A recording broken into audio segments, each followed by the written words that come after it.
All right, shall we get started?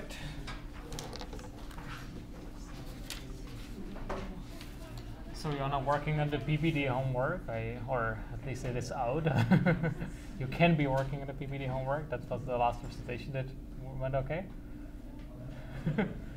Do you know what to do? So today we are going to talk about partial differential equations. And I know some of you have the midterm from algorithms. Some people ask me if you can end a little bit earlier today, so I'll try to make it a little bit faster. We are not going to have any midterm here. I don't want you to get the impression. So from like other classes, you may have the impression that the math is something that stands between you and the good grade. It's like your enemy. From phys-based, I would like you to get the impression that the math is your friend, something that helps you do cool effects on a computer. So that's why we are doing the projects as opposed to like I could easily prepare some mathy problems, but I think it's more important for you to get like practical programming experience. It's project oriented. So the partial differential equations are essentially like a gentle introduction to fluids, because fluids are governed by the Navier-Stokes equation, which is an example of partial differential equation. So today we will start with simpler partial differential equations.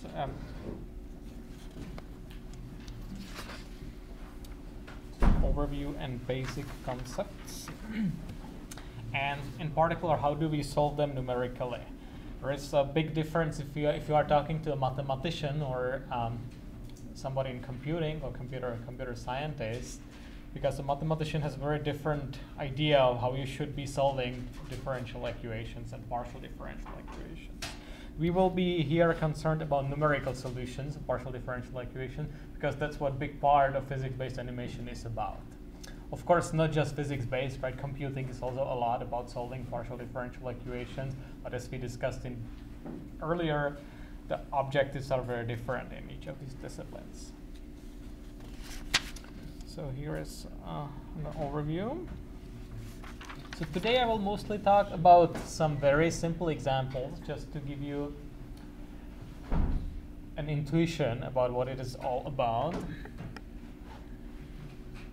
The mathematics will be pretty minimal. If you take the same course from like a mathematics department, then it will look completely different. Here I would really like you to get an intuition, to get some sort of intuitive understanding. What does it mean to have a PDE, and what does it mean to solve it?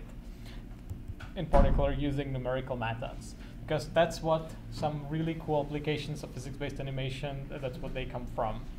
Fluids being an excellent example, but not the only one.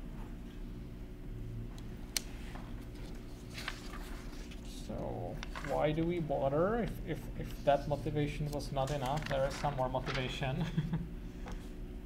The book of nature is written in the language of mathematics, a nice quote due to Galileo Galilei.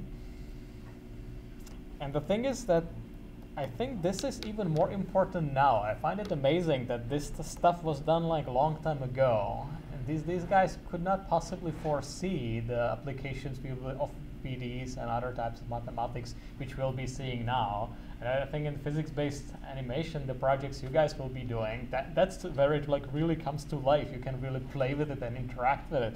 Like these old school mathematicians, they could like do all sorts of genius things about it, but they couldn't see like visualized fluid simulation or something like that. You will be able to do that.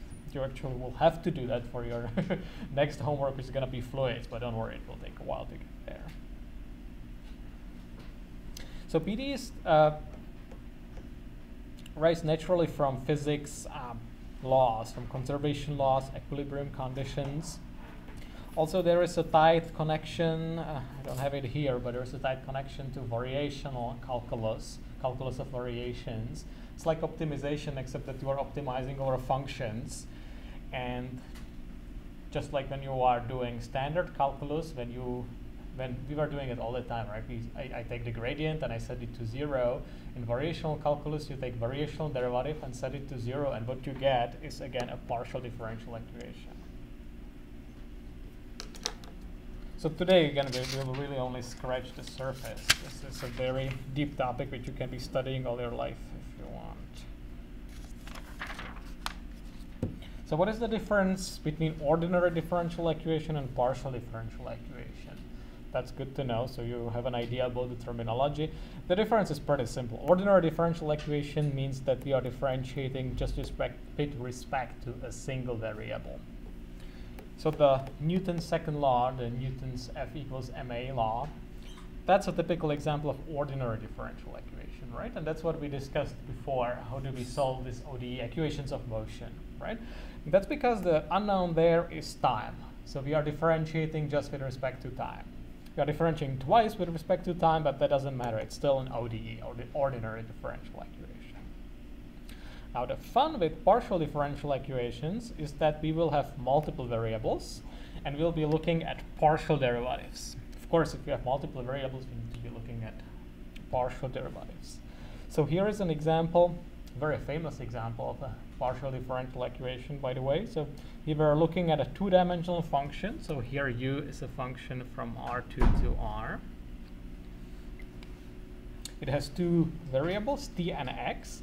And this equation says that we are looking for such a function u, so that its second derivative with respect to t is going to be some squared constant times the second derivative with respect to x.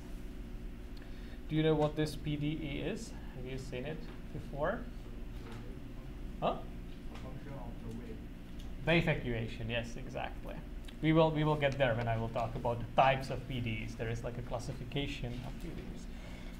But let me first start with a very simple example of a PDE, which also points to the application in fluid simulation, which we will get to next week. Actually, we'll get to fluids already.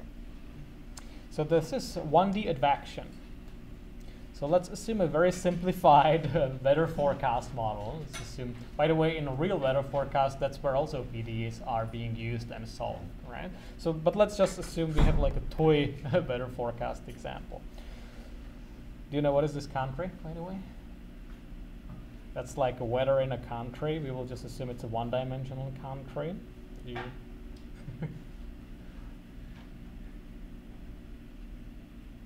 Well, the hint is that I borrowed these slides from my colleagues from ETH Zurich, Disney Research. Bernard, I think Bernard did these slides. So this country is Switzerland. Mont Blanc is about here. No, wait, Mont Blanc is somewhere there. Matterhorn is over there. Okay, sorry, I wanted to go fast. So what we are doing here is we have just a one-dimensional, let's just forget about Switzerland, just like a one-dimensional country. So x is the coordinate of space. And then we have time. And what we are looking at is temperature profile. So we have a one-dimensional country, and there is some initial temperature profile, capital T, 0, x. The 0 means it's at time 0, and the x describes the spatial coordinate. And the capital T is temperature. So this is like a super simplified model of weather forecast. Now, we assume there is a wind blowing in our one-dimensional country with speed c, and it's blowing in the positive x-axis direction. And the task is to find an expression for the evolution of the temperature in our 1D land. So notice that the temperature, the capital T, it's a little funny notation, so don't mix the lowercase t is time, uppercase t is temperature. So the t, the capital T, is a two-dimensional function. One coordinate is spatial position, and the other coordinate is time. So might be good actually to point out, why didn't we have to deal with this before in like PBD, in this mass spring systems, what we discussed before? You should know the answer. Why didn't I have to bring up PDEs earlier?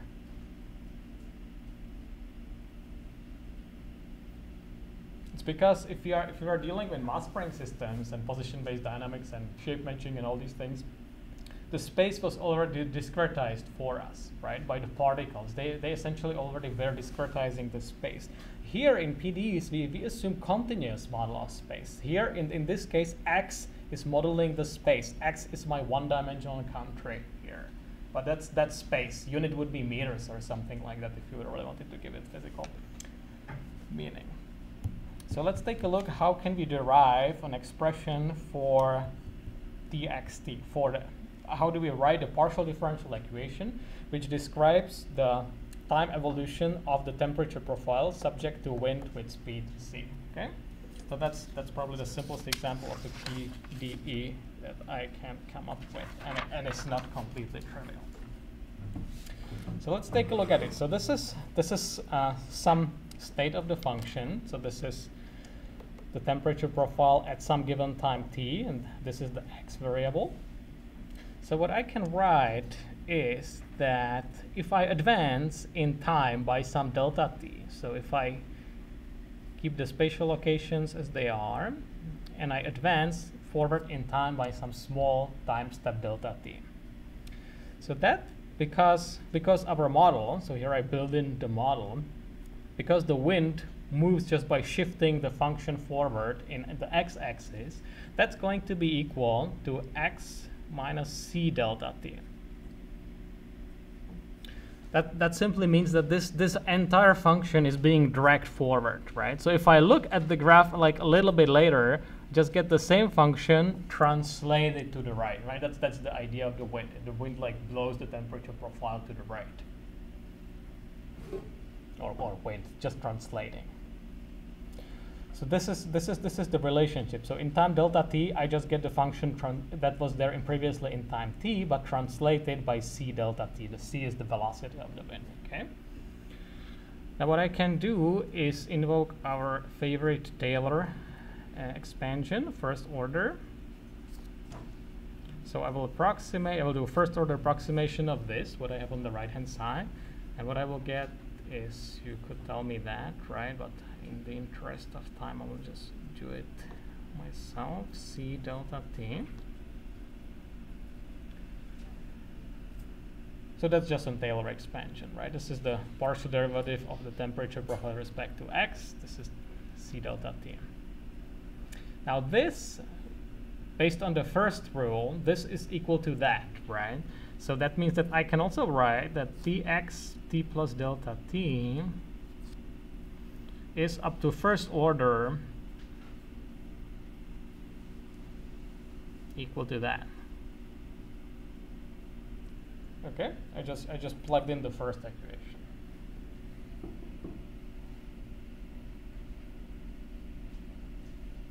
So what do I want to do next with that?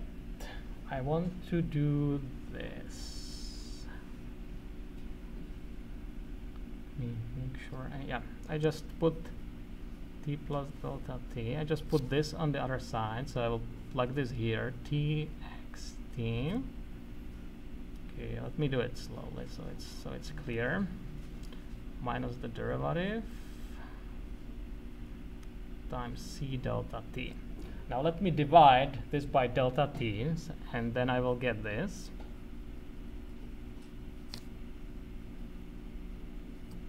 So this I will divide by delta t. It's up to first order equal minus c, the partial derivative with respect to x. So does this left-hand side look familiar? What do you think I'm gonna do now? I'm gonna say that my delta t goes to 0.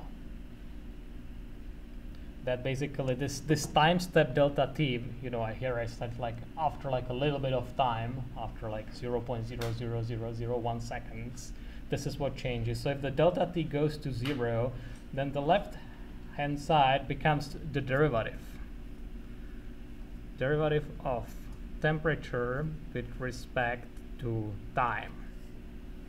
And now the first order approximation, now it goes away because this was just, there was just some second order term. If I go with delta t to 0, I can drop it, so I can put here exact equality. And this is the same. This right hand side I just copy. And this is it. This is the partial differential equation which governs my system, my very simple temperature prediction in 1D land. And this is 1D advection equation. So this is advection in 1D. When we will be doing fluids, we will have advection, of course, in 2D or 3D, depending on what domain you are simulating a fluid. I guess you could be doing also 1D fluid simulation, but it wouldn't be particularly beautiful. Okay, so this is an example of a PDE. This example is special because we can easily find its analytical solution, right? Like, given that it's just translating the function, it's sort of obvious. So what is the solution of this PDE? Well, simple. Maybe let me copy it here. So the PDE was like this. Partial t with respect to x. And on this slide I'm saying, or Bernard is saying, and I agree with him, is that the solution is some function f, any function f at this point, with argument x minus cd. So why is that a solution? Do you see that well? If you don't see it well, I can tweak the slides. Why is that a solution? Well, because if I differentiate this with respect to t, what do I get? So it's very simple, right? So if I differentiate with respect to t, I get the derivative of f x minus ct times minus c, right? The chain rule. Now, if I differentiate this with respect to x, then I get just the derivative of f is x minus ct, right? If I plug back in, this gets multiplied by minus c. Clearly, it's equal to that, right? I can check it off. This is correct solution. You can be looking at the PDEs like purely mathematically, like a mathematical puzzle, right? Like, find me a function that's satisfied that after taking the partial derivatives will satisfy my equations, right? And maybe mathematicians are looking at it that way, but then you are like completely missing on the physical interpretation. In this case, the physical interpretation is that there is some function that's being dragged along in time, translated in time. Now, when we want to, so this is like a general, the particular, this is like a general solution. If you want to write down a specific solution, we need to invoke some initial conditions. The initial conditions you have already seen in ordinary differential equations, right? When I talked about equations of motion, we always have to start it somewhere, right? It just doesn't make sense to not say where are you starting from when you are simulating a mass spring system or something. Same thing here. We need to specify boundary conditions. The most important one being I must say what is my temperature profile at the beginning of the simulation, right? You cannot really do weather forecast unless you know what is the weather now, right? So that's exactly this. The T0 means my given temperature profile at time 0. This corresponds to this. So I set the function at time 0. And then if I do that, then the solution is just the translated function T0, x minus ct. What you can think about at home or when you go home is how does it look like as a 2D function, right? Because the capital T is a function from R2 to R, so you can imagine it as a height field, and you can think about how the height field looks like, just to build a mental picture. So it's pretty much an exception that a PDE can be solved analytically. Mathematicians would disagree because they like write whole books and do PhD theses and so on analytical solutions of PDEs. But ultimately, already for Navier-Stokes equation, it's not completely known if even like a full analytical solution exists. I think there is some like big prize like out there, and nobody claimed it yet that would have complete analytical solution. But the point is that we more often than not need to do a numerical solution. Numerical solution is what we were doing for ODEs before, right? So why not do the same for PDEs? So the only difference here will be that we need to discretize twice. We need to discretize with respect to all the variables, right? So if I stick with the 1D land weather forecast example, here is how we could solve it numerically. Of course, in this case, it's silly to be solving it numerically. This is just for illustration purposes, how to basically confirm the analytic solution with a numerical solution. Of course, in a realistic PDEs like Navier-Stokes or something else, or even Laplace equation, okay, maybe I take it back with the Laplace equation. But in more complex PDEs, you won't be able to write down an analytic solution, and this numerical solution is all you can do. So in 1D, so numerical solution first has to start with some discretization, right? On a computer, we cannot really compute with continuous functions because continuous functions have infinite degrees of freedom unless we restrict them somehow. So that would require infinite memory, right? So instead, we come up with the discretization. And if the discretization is generous, if there is lots of degrees of freedom, then we can expect that we will get a decent approximation of the continuous solution, right? So here is the discretization we use in this particular case. Well, in this case, it's just 1D in the space, right? And also another dimension is the time. So this indexes this, I believe this indexes the space, yes.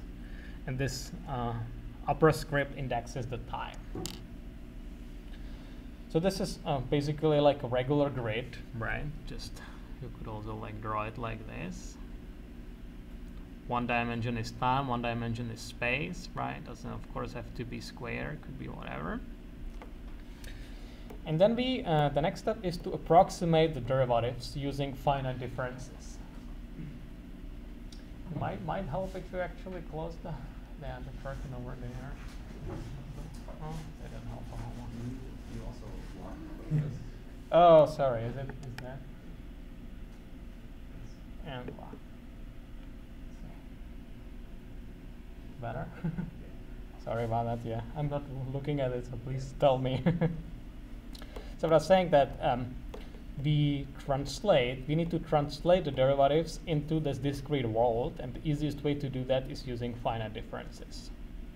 And we do it twice, both in space and in time. So this is for time.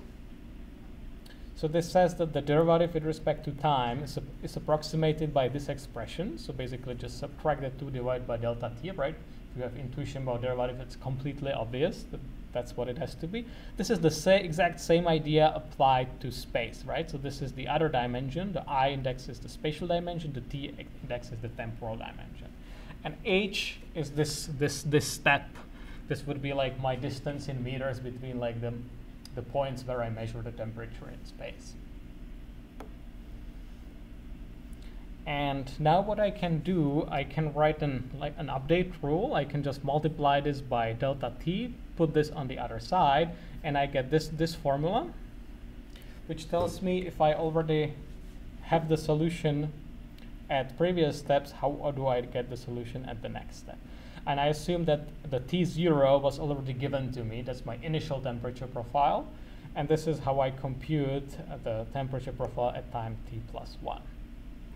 And also we generally need to worry about boundary conditions also at the ends. There are several ways how to deal with boundary conditions. I will explain it in more detail on the case of Laplace's equation. This is just like a toy example. It's basically we somehow need to deal with the fact that our domain, we are also again simulating just a finite domain, and the domain ends somewhere, right? So we need to deal with it somehow. It gets easier if the domain is like circular, like periodic, that actually doesn't end, just wraps on itself. So the easiest way to handle that is to just say that the last point is the same as the first point, so it like wraps around. But there are other ways to do boundary conditions. We will get there.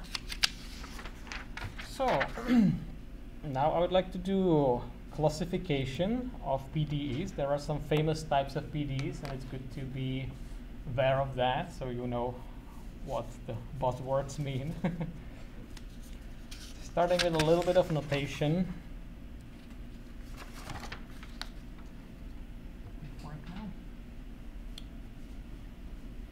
So this is just a shorthand for the partial derivative. So this script tt means differentiate twice by t.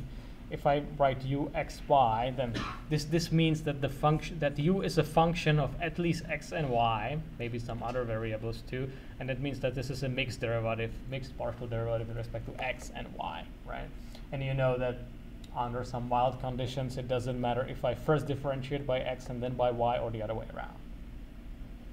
The important operator, the gradient operator, or sometimes somebody calls this symbol nabla. This is what we talked about before, right? And the Laplace operator, not sure if we discussed it before, probably not. The Laplace operator is the divergence, this is the divergence of the gradient.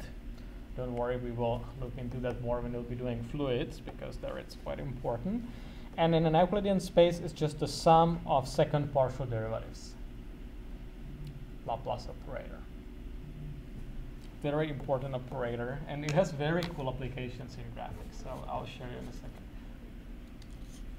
But first, let's finish with the classification. So there is a thing called order of PDE. By the way, didn't you have this before in some math or something? Am I not just repeating something you know already?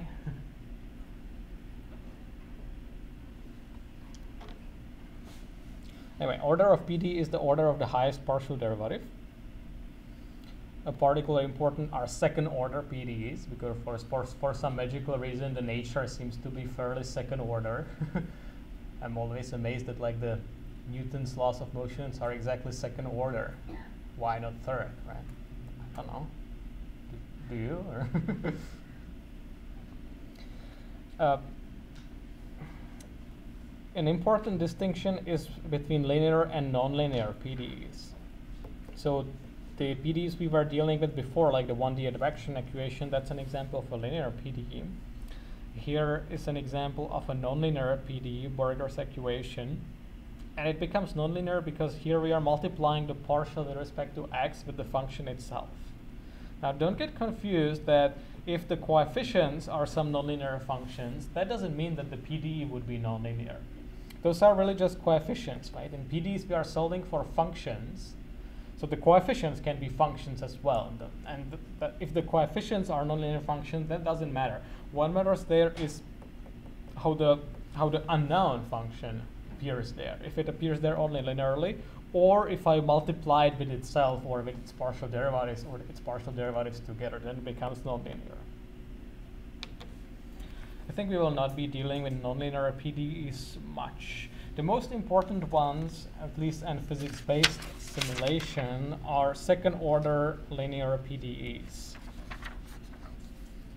They are so important that they have a dedicated classification. In general, we can write a second-order PDE in this form. So the unknown function u appears with all the partials. So this is the second partial with respect to x. This is the mixed term. That's why it appears there twice. And there is the second partial with respect to y. And this is whatever lower order terms are there. And the classification works with these coefficients a, b, and c. By the way, the a, b, and c, they don't have to be constants. They can also be functions. And PDEs are funny, like everything can be a function, including the a, b, c's. And then it means that this needs to be satisfied on some region of the plane of x, y. And the classification goes like this. There are these three important types: hyperbolic, which have the b squared minus ac positive, parabolic, and elliptic.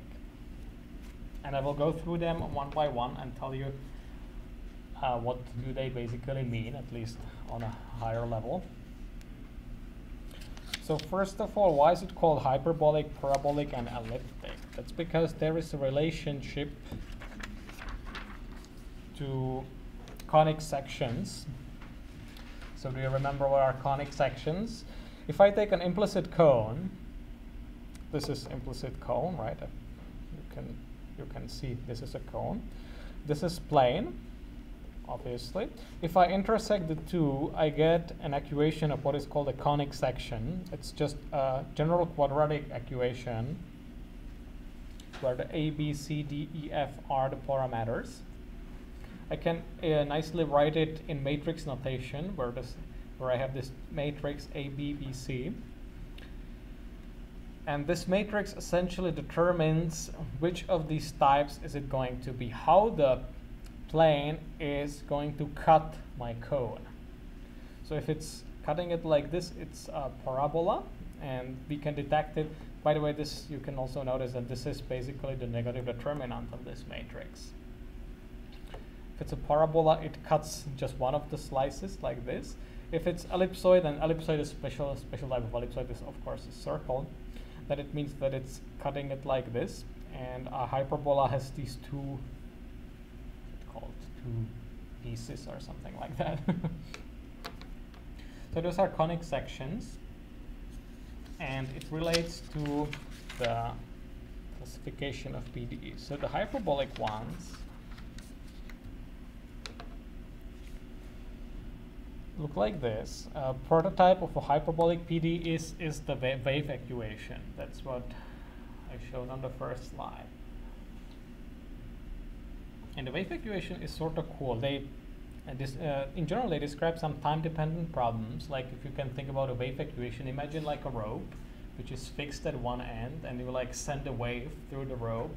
That's basically what this equation models. Or I have seen it applied in physics-based animation by one guy, Jim Yuxel, for simulating waves on water. So because that's exactly like nice 2D waves on water surface. So that's exactly what it's good for. Of course, in physics, it has a lot of applications. Here I'm just telling you what it has been used for in physics-based. Parabolic PDEs. It's interesting that they end up describing some quite different processes. So they are also time-dependent problems, but in this time in the parabolic PDEs, they tend to like smooth out as the time increases. So an example is like this basically melting of some shape or something like this, or heat conduction, right? If you have some object, then you just heat its boundaries as boundary conditions, and then you look how the temperature distribution inside the object evolves in time. That sort of now you can reason about it intuitively, that it smoothes out whatever differences were there before, right? Like imagine this is heat actually, that this is like a high heat region, this is low heat region. If you let it settle, if you let the heat conduct, then it sort of melts down and eventually would reach some steady state. If we have time, I can show you the animation of this, but let's go forward in case we don't have time. So steady state, in particular, steady state is expressed by elliptic PDEs. Prototype example being the famous Laplace's equation. And what they described is essentially the steady state of hyperbolic or parabolic PDEs. So once if I had some sort of heat conducting material and I heated its sides, the time evolution would be described by the heat equation, and once the time goes to infinity, the system is completely settled, nothing is moving anymore, then the solution would be described typically described by an elliptic PDE. Equilibrium problem. Very useful in graphics and physics. So one more note about boundary conditions. You always have to worry about boundary conditions when solving PDEs, right? Just like with ODs, doesn't really make sense if you don't tell where the system starts, right? Like heat conductivity doesn't make much sense unless you say what is the heat on the boundaries of the object. So in general, we are solving the PDEs on some region of space. So in this case, I just draw here a plane, or not draw here a plane. And we have some boundary of D. And we can specify different types of boundary conditions. And they can even be mixed for a single PDE. And by mixed, I mean that piece of the boundary can have one type of boundary conditions, and another piece of the boundary can have different type of boundary conditions.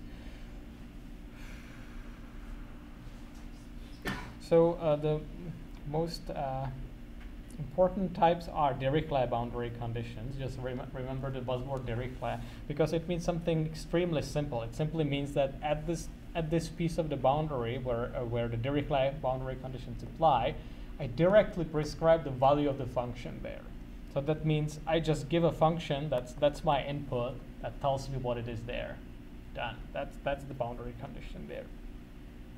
The Neumann boundary condition is similar, except that instead of specifying directly the value of the function, it specifies the derivative, partial derivative of the function. So again, f0 is the boundary condition, that's function that's given to me, and this prescribes a Neumann boundary condition.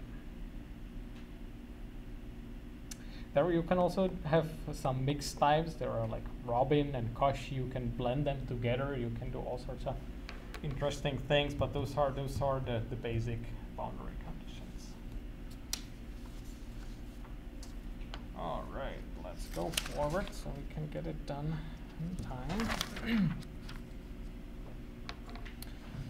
So the analytical solutions are studied in mathematics quite a lot. You can get a book about it if you're interested. There are several techniques how that can be done, but ultimately it doesn't really matter because at least in physics-based simulation, pretty much everything will be solved numerically. So what are the numerical solutions techniques? And that's what the second part of this lecture is about.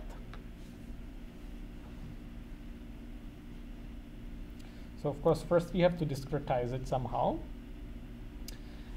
And there are essentially two main ways how we can transform the continuous problem with continuous functions and continuous derivatives into a discrete world.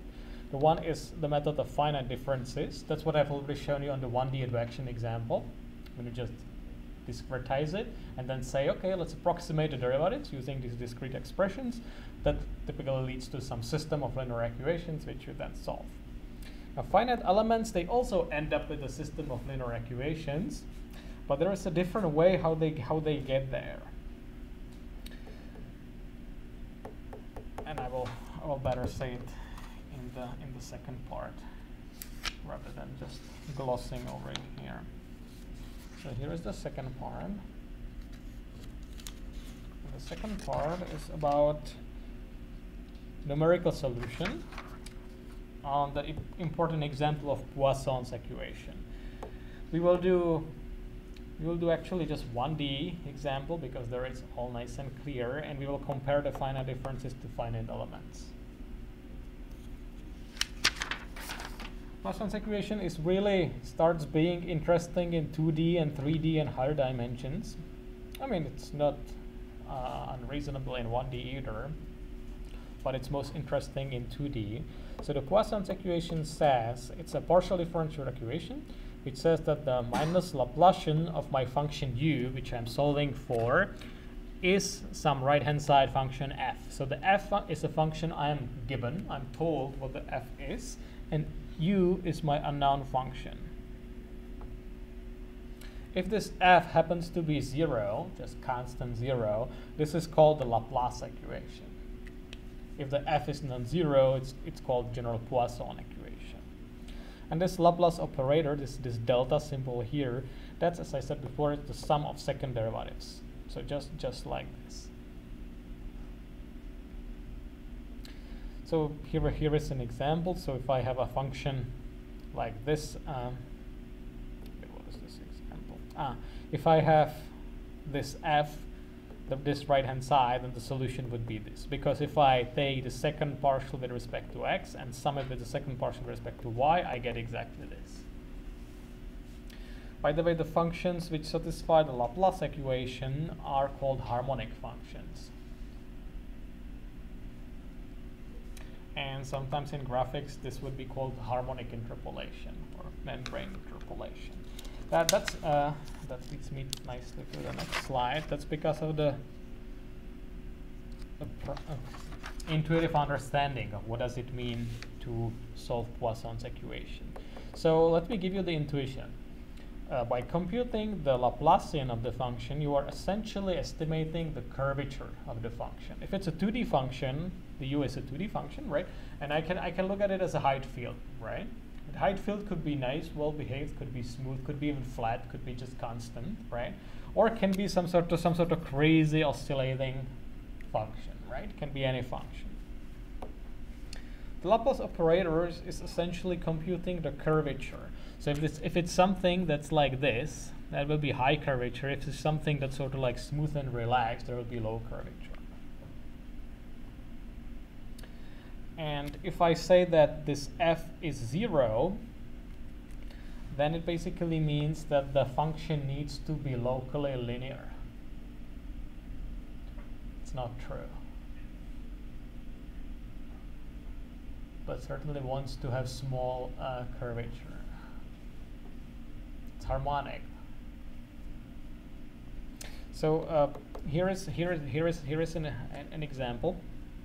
If my f is 0, so let's say that there are no applied forces. So let's say I have a domain which is like this, and imagine it's like a drum, and imagine I prescribe some boundary condition that I lift some sort of thin membrane at every point by something.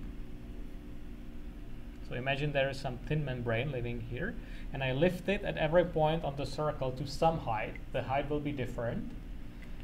Then the solution of the Poisson's equation will be what the membrane will do to minimize its internal forces. So to like natural membrane interpolant. Another way you can look at it is if I specify electric potential here, then the solution will be the electric potential inside. Another way I can look at it is that this is like heat on the boundary. And if the f is 0, then it will be like a steady state. If I'm fixing the heat at every point on the boundary, after the system settles, what will be the temperature at every single point inside the domain? Now the f here in each of these interpretations, that means that something else is acting on it. So if the f was 0, that means there is nothing else acting on it.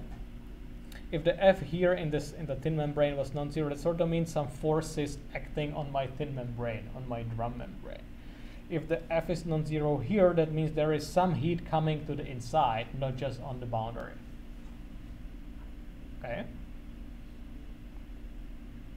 You can, I think it's correct to say that you can think about this as external forces and this thing as internal forces.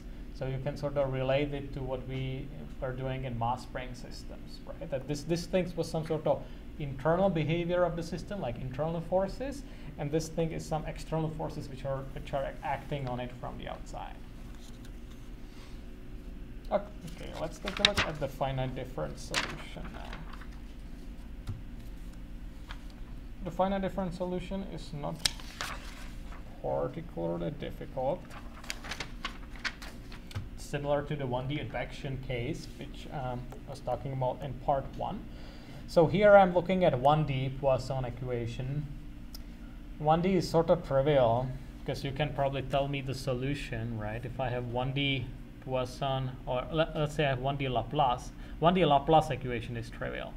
So this is let's say this is my 1D domain. It's an interval from A to B, and I tell you this is the value of my function at A. This is the value of my function at B. And I'll tell you that I want the Laplacian of function, but if it's when it's 1D, then the Laplacian is actually just second derivative. And I want it to be 0 for every point x inside the interval AB. Now what that function is going to be. That's also elementary example of variational calculus. You can like invoke like lots of complicated mathematics to come up with the result, but like intuitively it's simple, right? I'm looking for a function that must be, that's at A is fa, it says here, at B is there, and must have second derivative 0 everywhere in between A, B. So what that function do you think is going to be? Huh? Yeah, exactly. It's going to be a line, exactly. So in 1D, Laplace equation is not that interesting, but in 2D it gets much more interesting because in 2D you don't get just linear functions, because if you have like, if I have like a 2D thing, then I can prescribe whatever I want on the boundary, and this function sort of has to nicely interpolate it. That's why I think it's so useful in graphics and physics space, because it gives you nice, smooth results. Okay, so let's take a look nevertheless how to solve it in 1D, because it's easier to deal with, especially in the finite elements method, which I will also discuss in this example. So in 2D, the Laplacian is just second derivative, so you can debate if it's still partial differential equation terminologically. And I have some boundary conditions. Here I say that boundary conditions are just simple, that I just fix it at 0. And if I want to apply finite differences, I use a regular discretization, so equally spaced points. So there, the step here is always h between every 2 samples, just like we did before, right? And the only slightly interesting thing is the approximation of the second derivative, right? We need to get a finite difference approximation of the second derivative. So in case you haven't seen it before, well, what is a second derivative? It's a derivative of a first derivative, right? So this is derivative of ux, which is first derivative, and when I apply the finite difference formula to ux and plug it in there, I get this, which is a finite difference, central difference, sometimes called approximation of second derivative. And that translates directly to an equation, right? To a linear equation. Because the f is the right-hand side. It could be 0, but maybe I shouldn't have called it f here. That's confusing. This was supposed to be u. Because the f is the right-hand side here. Sorry about that. So f is known here, and u is what I'm solving for. U is the unknown, and f I know. So f is my right-hand side, which I know here. So what I get is for every grid point, except for the boundary ones are always troublemakers. We need to do some boundary conditions there. But for every internal grid point, I get an equation like this.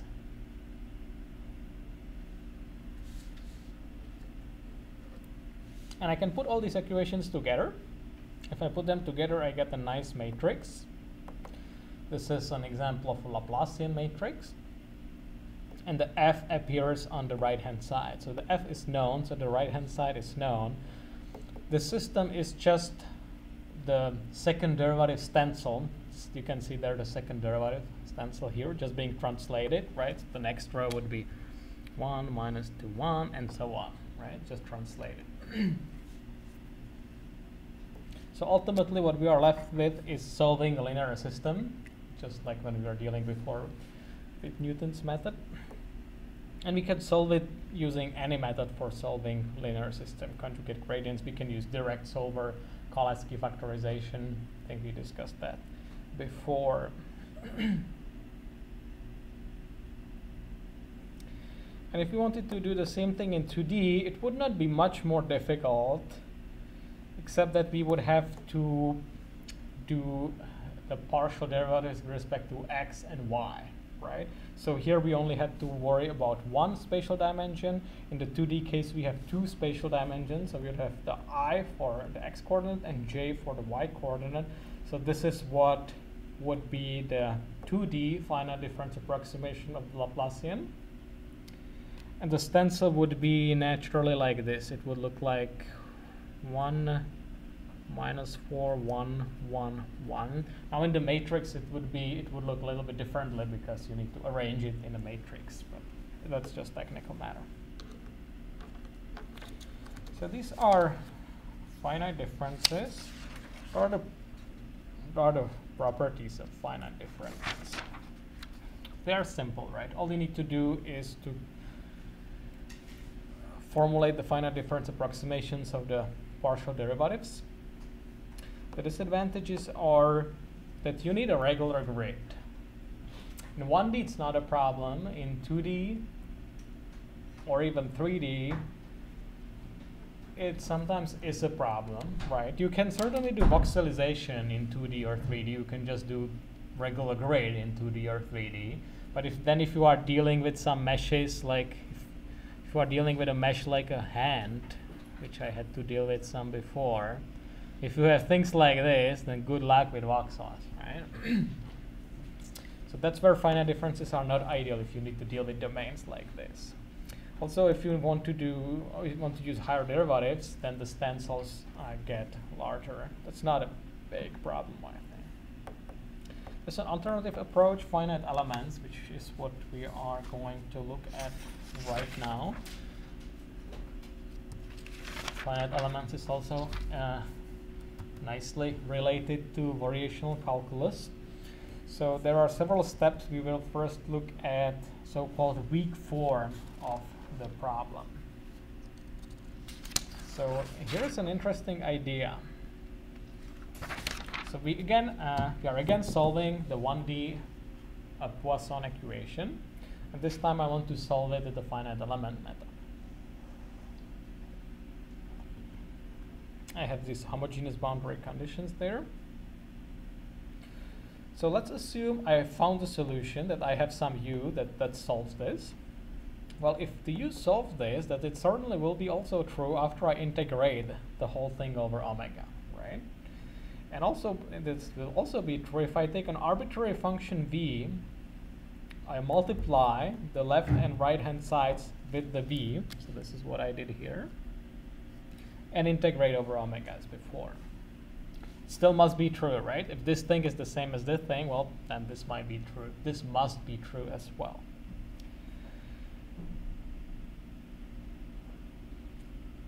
And this is for arbitrary smooth enough function v, which again satisfies some boundary conditions. So these functions v are called test functions, and they will help us to move from the continuous world to discrete world in a little bit different way that finite differences do it. In probably somewhat more principled, more mathematically rigorous way. So let me finish this. So now we have this.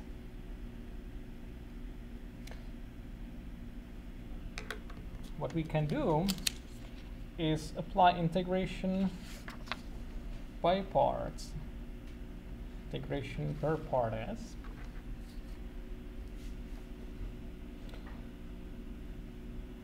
So here I just copied the previous equation, and this is the 1D form of integration by parts. That's why I sort of prefer doing it in 1D, because in 2D you also have a version of integration by parts, but it gets a little bit more ugly. You have to deal with some gradients and so on. It's not that big a deal. So if we apply integration by parts to the left-hand side here, that's what we are going to do. So this is the version we ended up with on the previous slide. This is after we multiplied with the test functions and integrated. And now I apply integration by parts to the left-hand side. So what do I get? So this uxx plays the role of f derivative.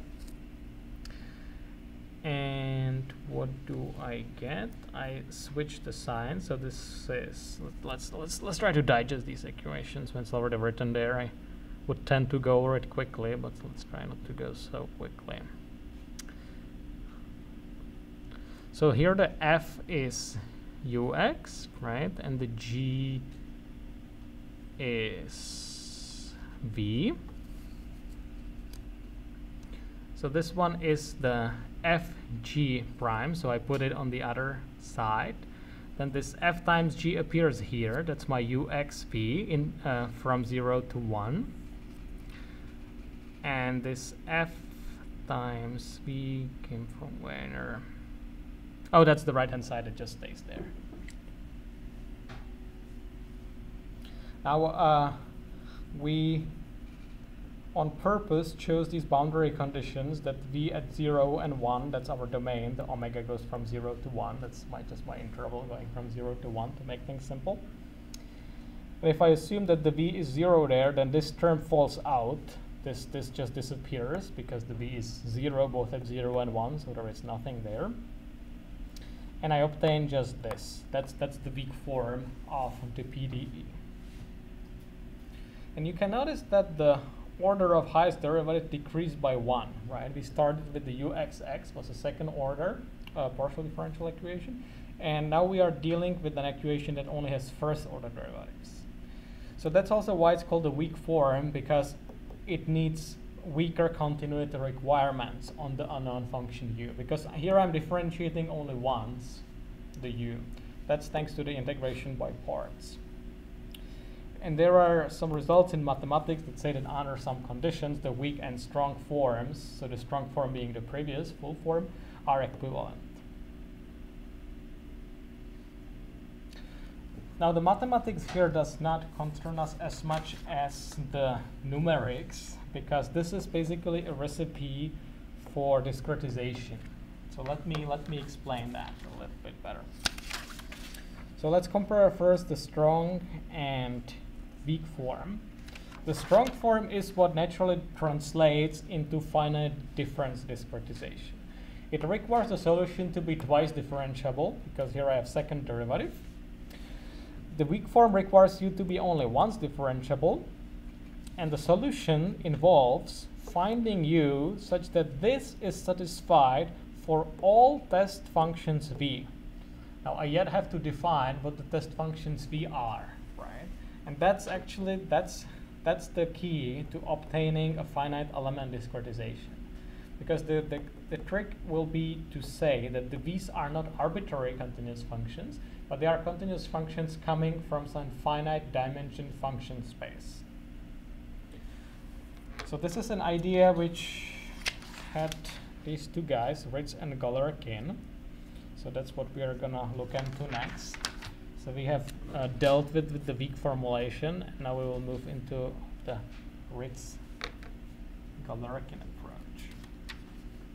So this is basically how we translate the weak form into a discrete problem, into a system of linear equations, which we can solve using some standard linear system solve.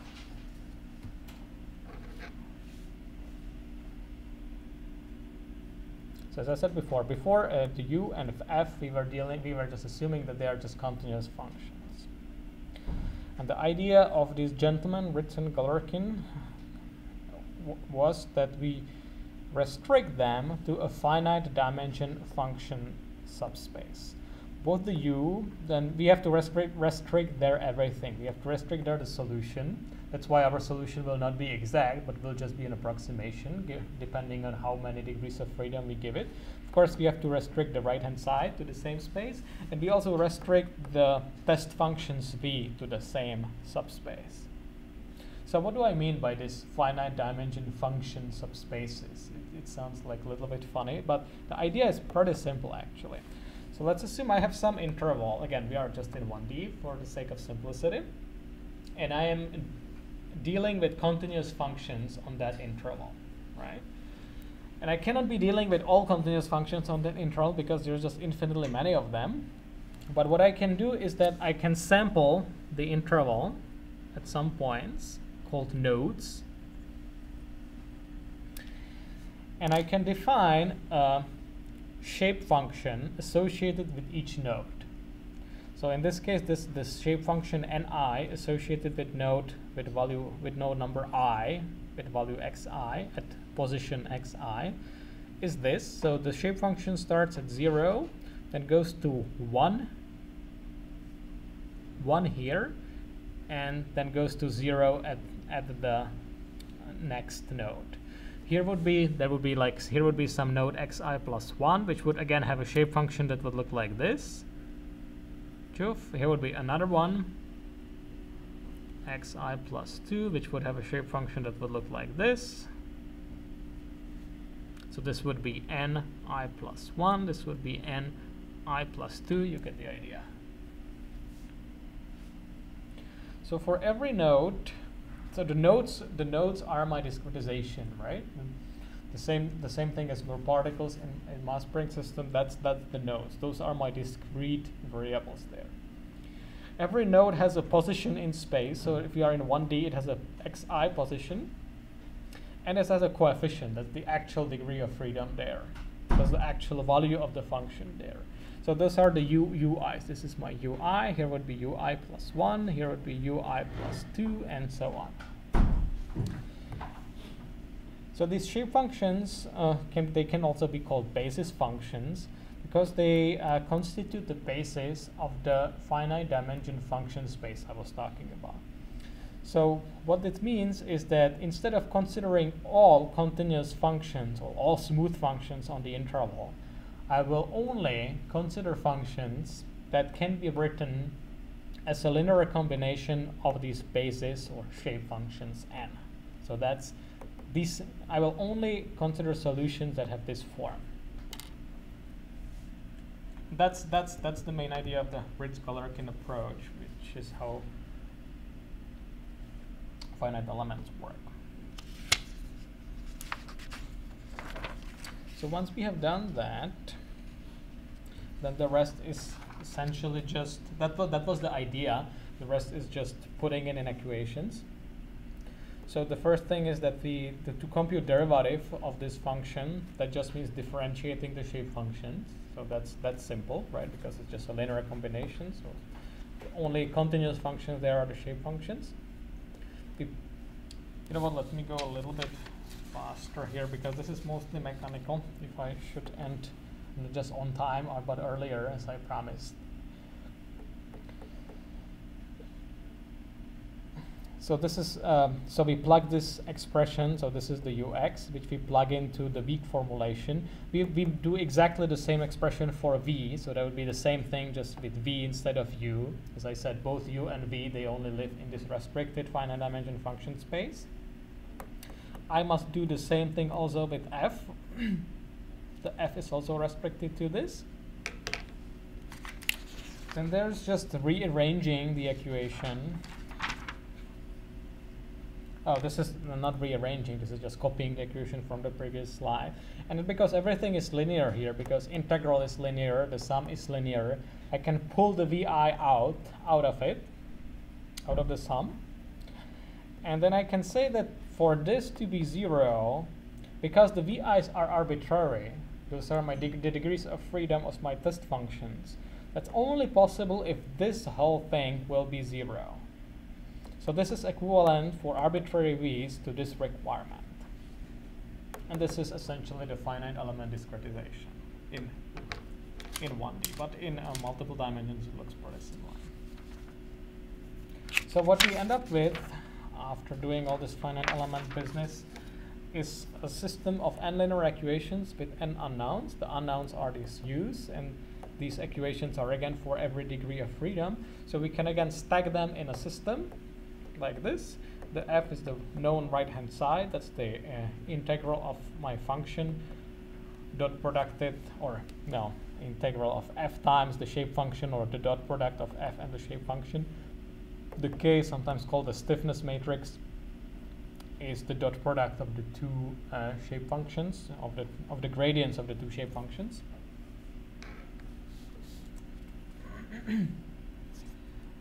And to solve it, well, again, just solving a linear system. For the matrix is always symmetric because the kij is the dot product, right? Doesn't matter which way you take it, if it's first ij or ji. For elliptic PDEs, it ends up being positive semi-definite, so you can use a specialized solver which takes advantage of that. And it's sparse. You always must take advantage of sparsity if the matrix is sparse. Never use dense matrix routines for a matrix that's sparse, unless it's small and you don't care about performance. So that's the note here. Use sparse solver, either direct or iterative. I sort of recommend direct solvers, but for every problem there is an ideal solver. There's no best solver for everything. And here is just some quick notes, just not really that essential, so if you need to go, then you can as well go. Just some notes about basis functions. So the simplest one are the piecewise linear shape functions. They're also called, I think, Lagrangian shape functions or head shape functions, which in 1D are really just these like tents, as I was drawing there before. But of course, you don't have to do just the piecewise linear ones. You can do higher order ones too. You can use polynomial functions. What you always want from shape functions is that they have the interpolation property. That this delta means the Kronecker delta, so that means that this is 1 for I equal j and 0 for I different from j. And you also almost always want compact support of the shape functions so that you get a sparse matrix.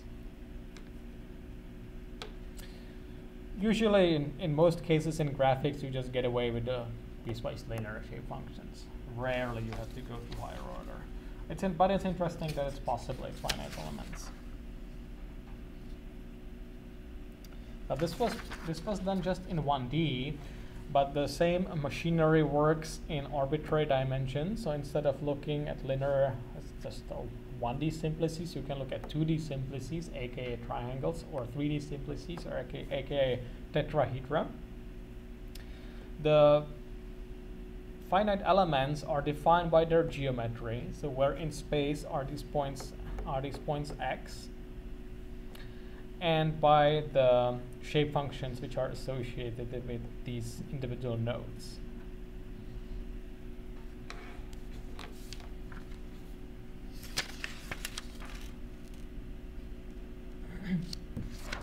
Again, even in higher dimensions, the most important ones clearly are the linear shape functions or linear finite elements. By the way, you could have noticed an interesting thing here, that here, even in the 1D case, it doesn't matter now as much anymore if I have unequal spacing, right? In the 1D case, I was always saying, you really want to put this h constant, right? Like the spacing between the individual nodes. Here you can do whatever, right? Here, if you do this, that's fine. That becomes more important in 2D and 3D, because sometimes you want to focus or you want to dedicate more resolution to certain parts of the model, something you are really interested in, like, or even if you have like a character, right? Chances are that like on the hand you will need more resolution than somewhere in the bicep or something like that, right? It's not much going on there, but on the fingers you might need a lot of resolution. That's one of the advantages of finite elements, that you can have all this flexibility there.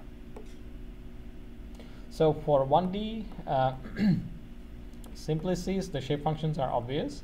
For a triangle, there are 3 linear basis functions. So those are just linear functions, which is 1 at one of the nodes and 0 at the other nodes. So we have 3, right? Because it's 1, the other one, and a third one.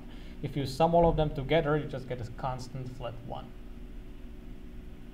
And for tetrahedron, it's the same. It's a little bit more tricky to visualize. I guess you could visualize it by a color, like color this red and color this white or something, and have some sort of gradient, but it's more difficult to visualize. But the idea is the same, right? I just put 1 here, 0s there, and inside it's just a linear function interpolating the 4. So mathematically it's easy. The visualization is a little bit more complicated. How can we compute the basis function? So I said they are, so let's do the triangle example, 2D example. So the shape functions are linear functions. So linear function in plane, again, the ni is going from R2 to R, right? So it has 2 variables, x and y. And the ai, by, and c, they, that should be also ci, right? That doesn't make sense. It will not be with index. Those are unknowns. We have to determine them from the geometry of the finite element. How do we determine them? By the interpolation requirement, right? So for n1, this would mean that this right-hand side is 1, 0, 0.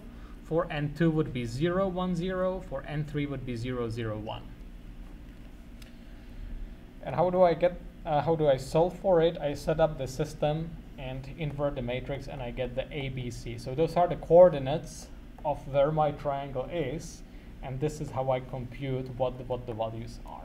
We will go through this once again when we'll be doing elasticity in 3D. So we will get back to it and do it in more detail. So this is just a quick summary of what is a finite element.